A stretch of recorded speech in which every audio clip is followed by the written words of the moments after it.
Le 4 avril prochain, le Conseil de sécurité des Nations Unies va tenir une importante réunion à New York consacrée exclusivement à la situation qui prévaut à l'est de la RDC.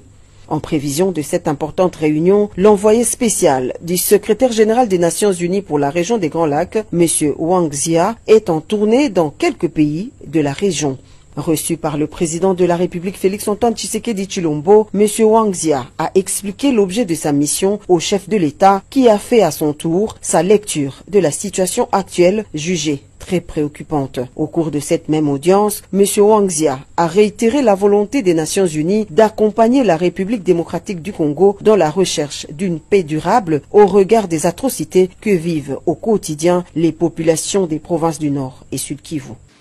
Nous avons une situation de crise très inquiétante avec les dernières évolutions qui a aggravé encore davantage l'instabilité dans la région des Grands Lacs, notamment à l'est de la RDC. Avant d'aller à New York pour participer à une réunion du Conseil de sécurité consacrée à la région des Grands Lacs, qui aura lieu le 4 avril prochain. Une réunion qui va parler de cette situation de crise dans la RDC, de l'application de la résolution 2773 et aussi pour parler de la recherche d'une solution globale, durable, pour assurer la paix et la sécurité dans la région des Grands Lacs. Pour le haut fonctionnaire des Nations Unies, l'enjeu immédiat consiste à relever le défi de la désescalade sécuritaire occasionnée par la coalition AFC M23 parrainée par le Rwanda. C'est une occasion importante pour contribuer à la désescalade des tensions actuelles et après parler des dossiers plus globaux, plus substantiels. Aujourd'hui, il y a cette résolution 2773. Comment la mettre en application? Comment reprendre rapidement le processus de Luanda et le processus de Nairobi? Et c'est là l'enjeu immédiat à relever pour désescalader la tension et après mieux gérer les enjeux à moyen et à long terme. Par ailleurs, l'envoyé spécial du secrétaire général des Nations Unies pour la région des Grands Lacs s'engage à poursuivre ses bons offices et à soutenir les deux processus de paix en cours, celui de Luanda et de Nairobi. Africa Cool, la chaîne authentique. On a sécurisé Congo pour la libérer. Les alisusu ya teke non, tozo ça la formation. Oh boyo ki ozo kota awa. Na loba ki te ba congolais nyonso bazo s'adhérer lelo na armée. Ba lobi bien clair. On a sécurisé Congo pour la libérer. Ouais, ata un jour pays mon côté aya komeka lisusu Congo asala buzobo Rwanda sali. Bakotia bango na ba frontière nyonso po ete boka na biso ezala bien sécurisé ndenge ba pays nyonso ezali. Nde bazo kokisa effectif ya ba militaire. Yango wana bazo senga ete oza jeune oza nanu makasi na nzoto kende s'enrôler na armée okengela mboka na yo bien ekozala esengo makasi ezate ke no yo place ovandi ozomona mabe ezosalema boye mais otikali na yo kaka ozomona neti ozomona te Congolais kotelema na yo bazoloba kezala vigilant parce que batu ya kalo basi bakotisela biso awa nde bango tozana bango posa omoni kaka te azana indifférent azokende lokola mboka te signaler kaka l'État bazongise place abutaki bakolo na bango basi badeside ke non pona bango esili nde bomoni bazobengisa mokonzi ya mboka lelo bokomi oyoka na Kinshasa awa kendela na pembeni ya mai ya nyonso c'est bien sécurisé mokolo moko kaka Batimisi kaka ba garde républicain kakawa. Combien de bataillons babimaki na balabala? Unité moko kaka. Combien ya bibundeli bomona ki na balabala? So kitaki na fleuve kuna. Ba bateau ya mai wana ya mike. Ba orboru ya ba force navale.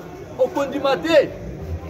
mais lelo bato de guerre yango wana ekiti kote ya Goma kuna elere bazotia biloko wana kuna eza mpona kokanga ba frontiere wana libela batu wana soki babimi boye etikala mpona libela mutu akotikala komeka lisusu koya te nde etikali kaka bajete oyo bazosala kaka na bazambo wana po ete basilisa babezwe na bango babima akobima mpona libela e bashefu na bango nyonso esi baza libanda basi babimi problème etikali ndenge bozoyoka Félix bazobengisa ye partout mokonzi ya mboka mpo bazwa sikoyo badesizio nini ndenge nini batu wana bakota sikoyo na Congo na porte ya monene nde boyoka makambo na bango nyonso bazalaki nango na Rwanda wana na bakor wana nyonso tu bakosinya sikoyo mpo na Congo bakotela na porte nde biloko wana nyonso tu ekosila eloko etikali kaka yango wana bientôt la boyoka mokonzi ya mboka kozala na Trump par po basilisa badokima wana nyonso tu ebokomona baarmema nyonso tu ekokitawa makambo wana tokotikala koyoka yango lisusu na Congo te alors moto akosa yo te moto apesa yo conseil mosusu te mais kengela nde mboka na yo soki ozokengela ye mboka na yo malamu lobi na lobi kuna biso nyonso mpe tokozala malamu lelo toza na mingi ya koloba te mwa moke tozalaki nango yango wana le parlementaire debout. Le parlementaire debout. Le parlementaire debout. Fatih Zoua. Fatih Zoua. Allez, Fatih Zoua. Affrontement tenu sur les lignes de front. C'est lundi 10 mars 2025 à Minembwe. Dans les frappes de Sukhoi 125 et les drones CH4, plus de 30 éléments de coalition Twiranéo Tabara M23 ont été tués. Plus de 50 éléments ont été blessés.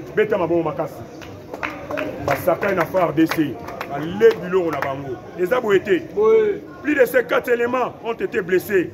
L'armée et l'arme et munitions qui ont été déchargées à l'aérodrome ont été détruites par les forces congolaises. Donc, bakotaki, baboule biso to abayuma, par destina wazalendo baswara bangote basini. Petit bango 30 KO 50 bapota mine boya lisusu. Bon aussi là. Venez, tozo zelabino. Tolobi boye Kinshasa s'apprête à franchir une nouvelle étape dans les prochaines semaines. 22 taxis fluviaux seront mis en service pour transporter plus de 50 000 passagers par jour, a annoncé le gouverneur de la ville de Kinshasa, Daniel Bumba Lubaki. C'est lundi 10 mars 2025. Il a fait cette annonce après une traverse du fleuve à bord du Majesté Revers reliant Kombe et Nsele à seulement 30 minutes pour plus de 10 km de distance. Bamassou eye, ba hors bord eye, beta maboko makasi. Ba transport fluvial eye raté ça nini. 22 hors bord eye, to banda reçoit transport na maluku. Tina bita ba chantini ngobile. Na lobi bien, to banda reçoit transport na maluku. Tina bita ba chantini ngobile. Donc to lobi bongo, 22 Massoua eye, ba hors bord, transport fluvial, voie navale, voie fluviale. Les aboïtés, parce que la Kinshasa to komi ebe, bambouteillage, ba 207, ba komi lo lendo, ba wewa, ba komi lo lendo, hôtel minare, ba stress et bandarate sainin. Otuni moto 5000 francs, otuni mutuka ipen 5000 francs. Siko to rosuka wa, yango moni batie, ba biloko wana po bino batu bozo ya ville, okoti mbala maluku. Oya rokita na nzela te, na nzela pe ba nini eza. Mais so oya mba moko ville. Kota hors bord, mai, beta mai. Tina ba chantini ngobile. Tina bita ba chantini ngobile kitiwana, okota la ville to saini. Biso pe na mbinza. To sengi ba tia ba train urbain. Tant ba train urbain zoya, na ba voie fluviale wana. Embouteillage si la raté saini. Ba 207, bo banda ki mema ba pondu na Kasangumbe. bobanda okemema bapondu na bantaba na bamatembele na kasangu bobonyokoli batu trop 22 wana déjà ki embouteillage rediminué hein omususu aboyine kozwa train mususu aboyine kozwa mutuka akenera na bita bachantilingi ngobila tima lukwe tiki ngasani okiti wanoki merci Daniel Bumba na yefaki oso osali malamu na okumisa yo sala musala utasimba yo te wa osimbo simbinga mais soko BBC na bwaki tolobi eza déjà eza projeté pamasuba hors bord eza 22 eza déjà balobi plus de 50 000 passagers par jour 50 000 passagers 50 000 passagers, donc 1000, 2000, 50 000 passagers, 22 wana, et banda romema. Transport économique kito, bonyoko li bato mingi. Ali boki ndikuna, ba 207, boki mema pondu na kasangulu, ba pondu wana babete la biki, boki mema mona kasangulu. Tolobi boye, les journaux, à Salaga, te rappeler que Daniel Bumba sali 30 minutes, banda maluku, ti biti ngobila, 30 minutes. Oui, embouteillage mutekanga biso. Aussi ici musala bien 16h30 bien 17h. Moke commanda pour 21h. Et ça embouteillage mutesara biso bo. Biso jour on a longwe awa tipa na biso na pompage. Na sala 25 à 30 minutes. Quand de oba lobi wana. Siko na kokanisa jour en embouteillage ezala raté. Ça net moi férié mo boye moi dimanche mo. To longwe pena na compter 30 minutes na pompage. Ah, ils en ont moins d'une heure du temps. Mais tout ça, bah des erreurs, tout éliminer, tout ciment, tout éliminer, na sabena wana, bas stressé, na mutwebe, du coup la transport. Alors bon vanda, boluka, marambo transport. Ministre professeur à transport, merci Bob Amiso. On s'appelle Moussalate. Baba ordonnance nyo sous signaliser magui. Oh Daniel Bumbande mutasali. Yote, yote mbelanga na sima Daniel Bou. Mais yonde mutu falo sala liboso Kishasa ya yote batunwa Kishasa biso batunwa Kishasa toke makolo mais yo zana jeep oka sonité apo songi pe na ndako papa aye papa ozoka sonité peuple na yo atamboli makolo yo na jeep malili yo oka sonité ministre professeur à transport Bob Amiso oka sonité ozolongwa batu pe ba ye ba bi papa aye ba sécurité pe ba olande o mukonzi o mu yo mukonzi batu batambula mako mukonzi batu batambula mako nga oza mukonzi na ngaite nga oza mukonzi na ngaite nga mukonzi na ngali bosse za nzambe ya mi baleza fatibe beto oza mukonzi na ngaite luka batu no batambula makolo kuna oza mukonzi na bango ngaite o balanda ko batambula na mutuka nga atambula makolo naza mukonzi na mutu mosusu Tolobi boye les journalistes congolais Pierrot Luala vient de saisir la justice et les autorités belges après que le gouvernement de la République démocratique du Congo aurait mis sa tête à prix. Réfugié politique en Belgique depuis plusieurs mois, il accuse le ministre de la Justice, Constant Moutamba, de le persécuter. Pierrot Luala, à Fundi.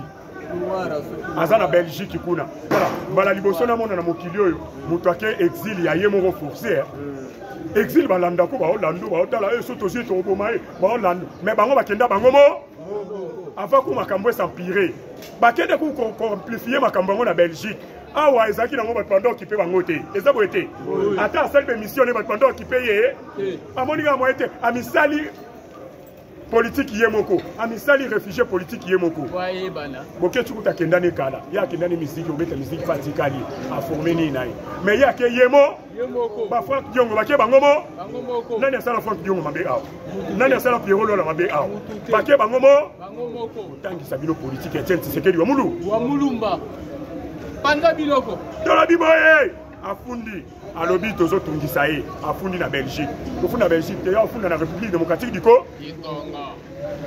Tolobi boye les députés nationaux de l'Union nationale congolaise de Vital Kamerhe ont dénoncé ce lundi 10 2025 une menace de mort contre Vital Kamerhe, le président de l'Assemblée nationale. Selon eux, Christophe Mboson Kodiam Kwanga, deuxième vice-président de l'Assemblée nationale, aurait publiquement demandé au chef coutumier et féticheur d'accomplir les rituels pour causer sa mort.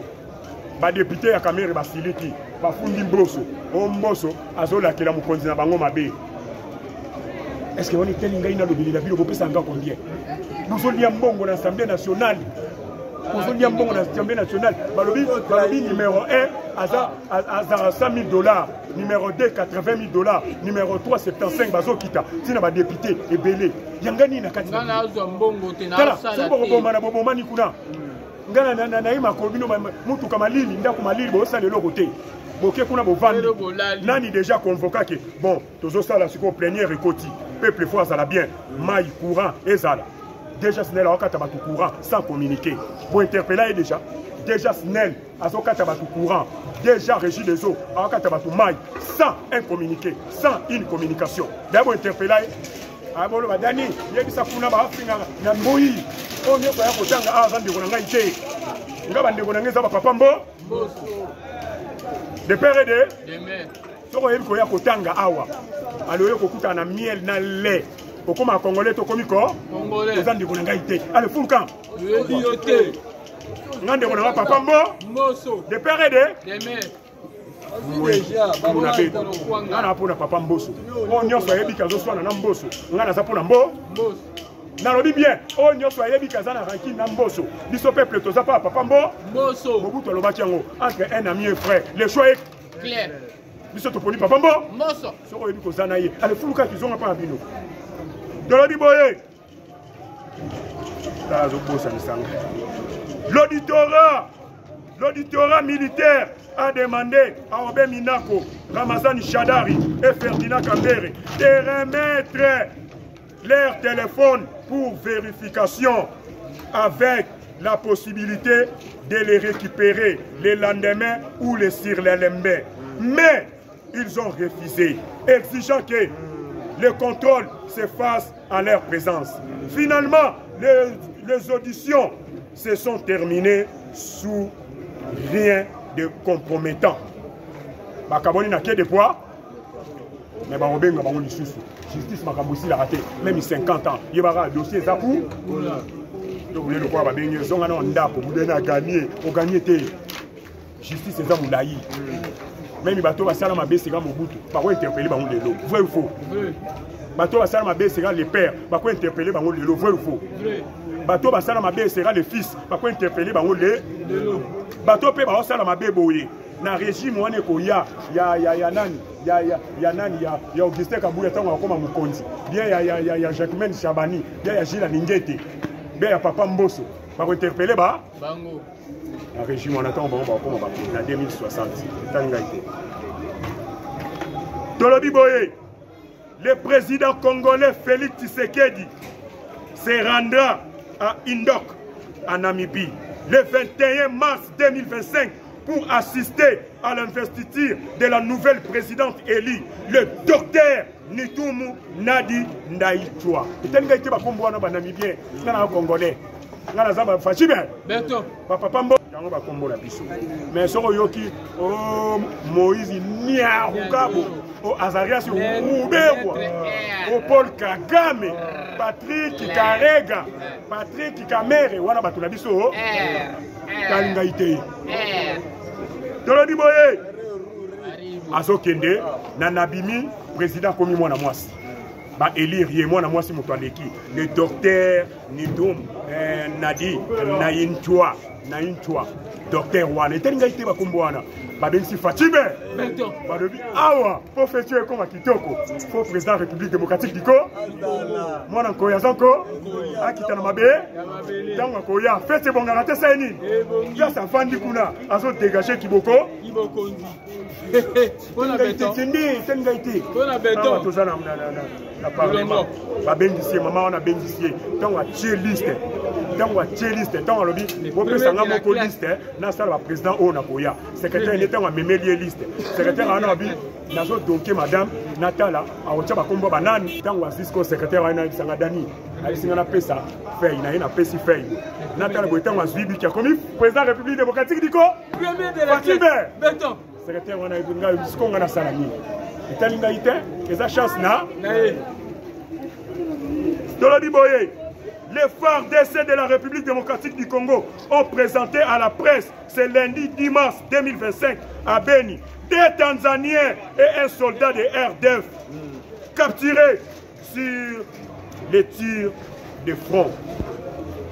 Selon le porte-parole de la République démocratique du Congo du FARDC, les Tanzaniens Mugeni, 22 ans, originaire de Zanzibar, va identifier Bango, va kangaye Bango Mibale, va y la nini a dans la Tanzanien, Bokeba. Il paraîtrait au conditionnel, ex-président, à Kolakinata, il paraîtrait au conditionnel, et Talingaïté, le président honoraire à Kolanata, est-ce qu'il y a bien beau Kuna? Il y a bien Kola Kiku? Il y a bien Kola Ndam Nango? Il y a bien en Tanzanie. Des fois, on passe en Tanzanie. Comme on pas? Ah, on va la mission au Geoffrey, mais pendant qu'il faut à Tanzanie, on va identifier les Tanzaniens. Selon les porte-parole de la République démocratique du Congo, un Tanzanien, Mugeni, 22 ans, originaire du Zanzibar. Zanzibar, c'est une île de l'océan Indien. Place par qui était comme esclave. Vrai ou faux? Zanzibar. Ils arrivèrent à Zanzibar, une île de l'océan Indien, et entrant dans les grands continents africains par Bagamoyo, accompagné de 160 soldats. Mabélé n'a qu'à ma île. Maï n'a qu'à Mabélé lac. Vrai ou faux? Île. Place par qui était comme esclave. Vous voyez l'esclave, Teki Okuna, Memion Balamona Po. L'autre, c'est qui? Darusha. Il se rendait dans une base de ADF, territoire de Mambasa. Lorsqu'ils ont été interceptés à la barrière de Passissi, ils étaient transportés par un motard collaborateur des ADF. Où est Wamon Mutamema Kibango? Yépe Roi. Rwandais. Même Yozam na Kishasa, même Yozam na Kishasa Awa. Ozosala bakuba pona mboka. Tokozwa na mabo. Na maboko. Omonte ezata nzambe. Omonte ezata nzambe. Bango nyonso ba bino na poa. Na poa ça. Ayebulu ngabukeni. Tolobi boye. Kuluna dans le quartier Kipe et Manenga dans la commune d'Engaliema.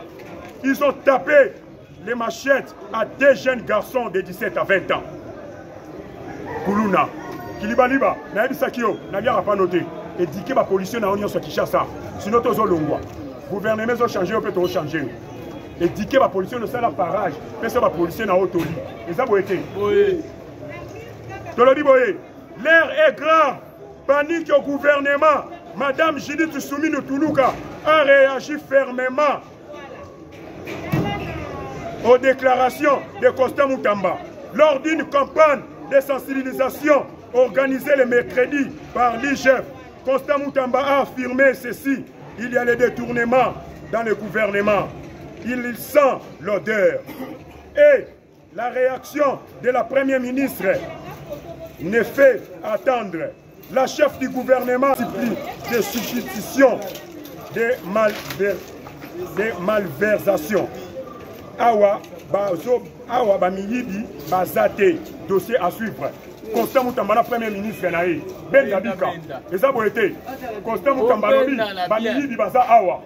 Nazo Kasola, détournement. Maman Premier ministre, ça n'y est pas. Et ça n'y est pas, c'est la moutée. Est-ce que Batanga est comme bon? C'est lui qui se sent pitié, connaît l'affaire. Eh, Premier ministre, on s'est moussalate. Quand on a Kende Zonga Poto, on s'est moussalate. Kende Zonga Poto. Boba Rassou va te na poto te. Boba Rassou le l'autre côté. Les abo été. Ils sont au Tangi A. Tosa Moussa. Daniel Boumbaye wana Tangi A. Asa Moussa. Acha ba train urbain. Acha na ba transport fluvial. Ba tangi na poto. Ay bokini. Muta na tangi leo. Costa Moutamba Tangi A. Asa bien osala te. Maman Premier ministre, osali Moussa te. Osa l'autorité sur ba ministre na yo te. Bazo boudé yo en plein air. On a été au Kangi de Sakokei. Côté Ninga Rivière, dans le Banatake, Nani, il y a IDPS. Dans le Banatake, le Premier ministre était, sinon au team de la policier. Au team de la policier, dans le Banatake, il y a IDPS. Aux autres, Lingam, tu as eu sa copie. Lingam, tu as eu sa copie. Vérité. Aux autres, mais, au Dieu, tu as la policier peut pas vendre. Au type de ça, l'autre. Ma ministre va bouder. Yo, donc ma tata pour nous Zalaki. Avec ma chako mamba, ngande Premier ministre. Ozolo. Alongwa dia alongwa. Alongwa. Yo, ma ministre va ça ma kamna ndenge na bango. Yo yebi, maman, o échoué.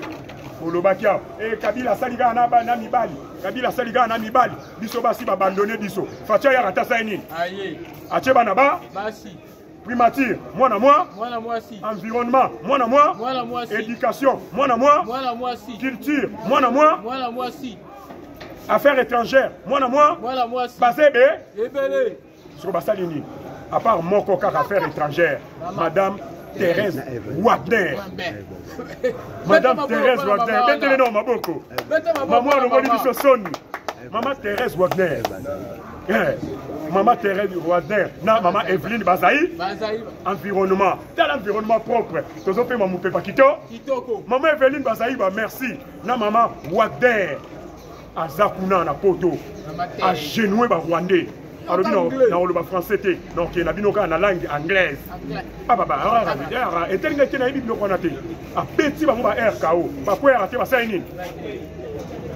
merci, na maman, ministre des Affaires étrangères, na maman Evelyne Bazaïba. Basali Moussala Kitoko. Maman Evwana, Bazaïba, Makassi.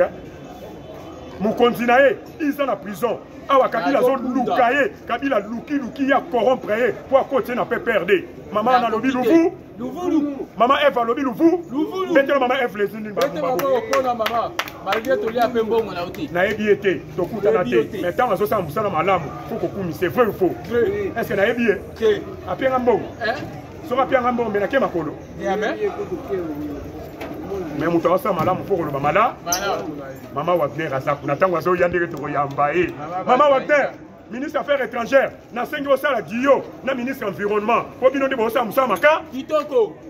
Ko teninga rigerte. Ba misusu wana, boso na ba chantier, boso na ba poto place bo uta boso na ba banini, bosa Moussa Laté. Mo konzela bino premier ministre, ko kanga bisaka bo kende. Eza bo été. Boye. Tolobi boye, to resilisa. Toutes les jeunes filles et tous les jeunes garçons de la République démocratique du Congo, vous êtes appelés sous le drapeau de la FARDC. C'est-à-dire recrutement. Et ça a été. Ils ont recruté Bassina Mibali. Pour qu'il y ait une armée. Pour défendre un cannabiso. Un Rwandais qui a un cannabiso. Un Rwandais qui a un cannabiso. Jamais. D'abord, on a Bakati Sarangengate. Tel rabat Bakati Sarangengate. Bayo Saranabiso. Biso to Sabakatangé. Quand vous avez fait la deuxième alliance, Abraham, alors bien Abraham, je suis venu faire la deuxième alliance avec toi. Mon balignon sur Robotama, Banayo, Kataenge, Angenga. Tu vois, Bango, Bandana Paul Kagame, Tina Mono Zobotama Lelo, Bakatate. Sur Batona, Baroyo Saranabiso. Jamais. D'ailleurs, na Posoana, microbe et Zarakuna Batofina. Batona Baroyo Saranabiso. Jamais. Baroyi Baba Minere Nabiso. Jamais. Soit pour Soana Congo là, au monde a un microbe, Batofi. Est-ce que Batona va y service? Nous devons changer la constitution, vrai ou faux? Vrai. Vous cassez dans le boss en ango. Nous devons changer un été. Nous devons changer la constitution, vrai ou faux? Vrai. Pourquoi? Parce que cette constitution a été mal élaborée, mal conçue. Vrai ou faux? Vrai. Et puis elle ne reflète pas l'image de la population congolaise. Inventée à l'université de Louvain par des étudiants belges. Sur 21 personnes qui ont fait rédiger cette constitution, il y avait 18 étrangers, 3 Congolais. Ce qu'on dit, on a tout ça, on a dit. Tolobi totelema, tosungamboka. Tolobi mungala, mukongo, muluba, muswahili, beto na be. Beto na beto. Mukabola biso azateli son asima fati be. Beto. Oyo ebisangani. Yo Paul Kagame oyo ebisangani. Nini. RDC akangi frontière na ye po yiba suba minéré na ye te chômage continue na Rwanda ba yiba susu wapi ba vivara awa ba minéré ba bi yo tio yo hotel na biso biloko euta na mpa na yo te euta na wapi ote euta pa na ngai na frontière ya ni ba tali pa na ye loko ezate ba to nza mais RDC nzamba sala ngolu eza boete tolobi ba ministre ya travailler. Ministre des Affaires sociales Keba, Osa Moussalate. Travail. Maman Ziza Sopa, Ziza Sopende. Toye bioté. Zonga pour Zonga Kuna na Bakongo, Sona Bandou, Sona Kassai, Sona Équateur, Sona Katanga, Wape Outa. Zonga Kuna, Kessa Bilanga. Va faire l'agriculture, la pêche et l'élevage. Pas de parole liaté. Hein? Mobile Mounene Boatel, mais on peut ces formations. À liaté. Nous autres, nous sommes bébés. Zonga Kessa Bilanga. ba français belé na ba talon otie ba beauté né o sa musala te al fulukan chance zo longwa to tia mutu musu pe weli ka leba bongo pele banda ya yo kana pété ça c'est la attraction mon pote tala bato ba sa na biso ha bon c'est la guerre ici là non yé la bi ministre économie o sa musala te na lobi boye ministre économie Daniel Mkoko Samba ozan de konanga nga a kinde ko zate a musa na sima fachibe au cours de biloko ekokita na rappeler bato yango na rappeler bato bakata basilabisi na yo na rappeler bato bakata basilabisi na yo olobi biloko ekokita le 10 décembre biloko ekokita lelo toza le 11 mars vrai ou faux le 10 décembre le 10 janvier le 10 février le 10 mars 3 mois biloko ekitaka lukuta eza boye te moto ya luku professeur di université nakata silabisi na yo nandeko na ye Vital Kamerhe professeur di université ministre honoraire économie akoki eloko te ministre actuel économie akoki eloko bino vous jouez avec les professeurs d'université nasengi na chef wa professeur université Jean-Marie Kayembe a retiré bango diplôme wana vrai ou faux tosengi na Jean-Marie Kayembe abotola Daniel Mkoko Samba abotola Vital Kamerhe ba diplôme po bakoki eloko bayuma français Béla. Nous, on n'a pas besoin de français ici. Parce que moi-même, j'écris en français. Et puis, je parle français. On n'a pas besoin de français. Nous avons besoin de linga. Pendant que ça dit, on en français. On panique, on banga bango. Parce que plus 243 81 059 75 03. Olingo benga. Olo balikambu yo. Benga balobelela yo. Tobanga mutu. Wezambo kanabi. Le peuple souverain. Bozo sa musala te, ba ministre bozo sa musala te. Mutu na mutu sala musala côté na ye. Bino nyonso ba ministre bo soutenir Mukonza Mboka. Bino nyonso ba ministre bo soutenir FARDC. Eza boete. 654 ministres, batangi ka so 5 ministres. Et ça bino sonité place boza. Bino ba wumbu a peuple. Et ça bino sonité. Bo vandi boye, bo vandi bo sa musala te. Ka ba makangu ebe to banda yana ba ministère. Oyo nyonso atie ba makangu na ye na musala. To kanga ponta okota te. Eza boete. Merci à Félix Antoine Tshisekedi Muka Tombolo Mwa Maïlwa Kaninda. Zouba Bilombo. Merci à maman Matka Salou. Merci à Seme Kinabiso. Maman Denise Nyakero. Attends, peut s'abisso le côté. Mais on a Seme Kinabi. Yabiso. Liba la fin bonga. Faut qu'il peut pas Seme Kimala. Voilà. Eza boete. Ba Seme Kinde ba Simbi Liba. Libala. Ata bien so ka bengana ba se ba lobike. Ata fatia bengani yo. Biso to ba fatia zo misela biso mwasi na biso nanda. Nanda kwa la mila biso. Siko kipa biso te poa. Nazo tuna yo kipa biso te poa ni place ozana oya. Ete ya yo place ozali. Oza Seme Kinabi. Yabiso. Olinga ko maka. Makasi. Alors battez la papa. Merci na Yves Bouboul. Merci na Bertin Ilunga. Merci na Maman Thérèse Bakempa en direct les États-Unis. Merci na couple pasteur John Ngunza. Papa sa matin à Kitoko. Merci na Maman Aimée Angleterre. Bon Élisée Chibobo. Topo Sano Poto soit 0. Jamais. Plus 243 421 059 75 03. La suite à la prochaine édition. Même heure, même chaîne. La suite au prochain numéro.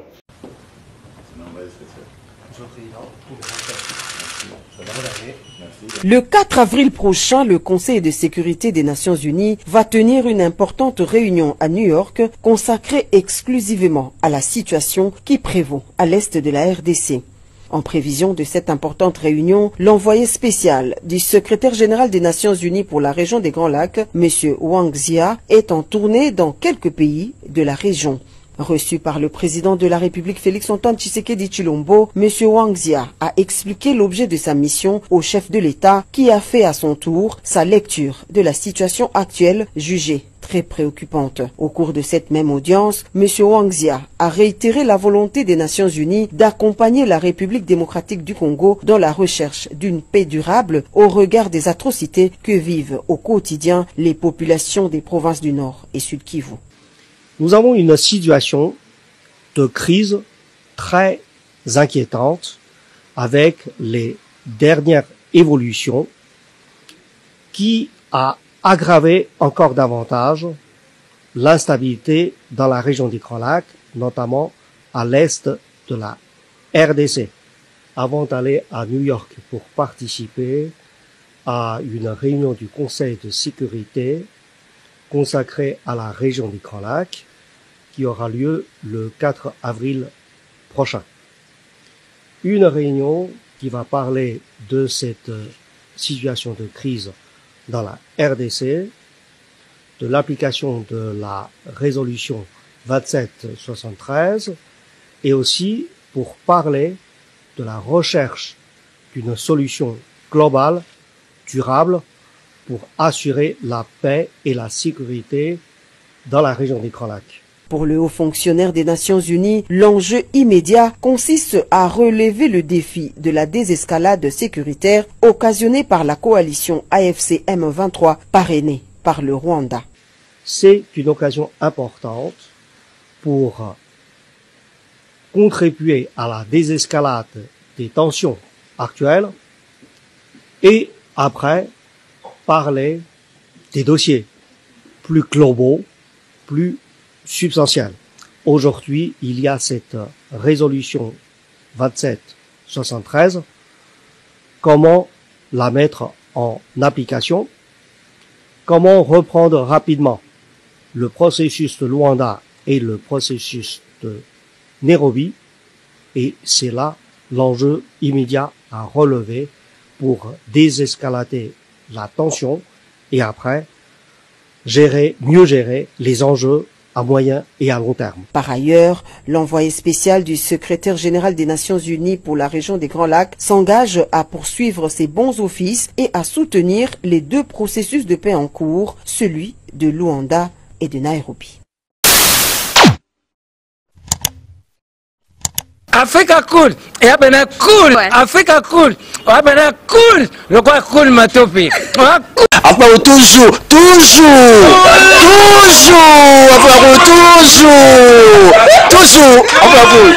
c'est bon. Et ça chaîne est bien, et puis vous êtes très rapide. Et ça très rapide, et ça chaîne mon co, bah ça a bien confiance. En tout cas, nazo senga na bato oyo nanu ba souscrire te bazwa. Donc, eza vraiment neti oyo balo bakaki boka lelo, lamba lelo, lia lelo. Vous voulez le Congo? Pour que le Congo devienne cool, pour suivre les cool analyses, alors revenez et abonnez-vous massivement. Massivement. Alors beaucoup de gens ils pensent que l'Afrique cool donne l'information en temps réel. Mais je ne crois pas cela. C'est-à-dire l'Afrique cool donne l'information en temps réel et en temps chirurgical. Si tu ne suis pas, tu as la crise cardiaque. Qu'est-ce que tu penses de l'Afrique cool? C'est PPL. Africa Cool, c'est la destination de prédilection pour une communication optimale. Longo Dianabino Mama. Africa Cool Télévision est une chaîne qui est en train de réunir toutes les tendances. Donc les chrétiens s'y retrouvent, les païens s'y retrouvent, les politiciens s'y retrouvent, les femmes ménagères s'y retrouvent. Donc eza eloko na biso to sepela ranango yango chaque fois son aye na Kinshasa, il faut namona Africa Cool. Le monde ba chaîne oza impartial. Et le rôle Babino, vous méritez le soutien de la population ainsi que des institutions complètes. Bisognoso, tous s'abonner à Afrique Cool. Afrique Cool, oyo. Zengo, Afrique Cool, merci beaucoup. L'idée. Non, je remercie en tout cas Africa Cool leur support et on leur souhaite bonne chance pour la suite.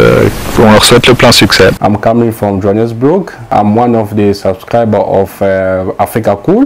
This is a great channel. You watch news that are very fast. I would like to ask everybody to subscribe and then stay tuned.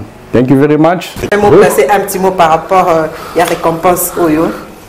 Je félicite très sincèrement Africa Cool. Voilà. Je n'avais pas opéré le mauvais choix. Voilà. J'avais recommandé, je me rappelle que je disais que c'était une destination de prédilection pour une communication optimale d'excellence. Nazanga Mogotala, YouTube Yemoko à reconnaître que Naponaki Mabete. Au moins, il y a un choix au Salaka, une réflexion au Salaka. Tu as abonné à Africa Cool. Comme ça, tu partages. Bravo Africa Cool. Merci beaucoup. Bravo Bino. Tu dois s'abonner parce que trophée Ezali à Bino. Ezali partagé. Moi, je me sens aussi copropriétaire. Il y a un prix Oyo. Bravo Africa Cool. Merci beaucoup. Toujours.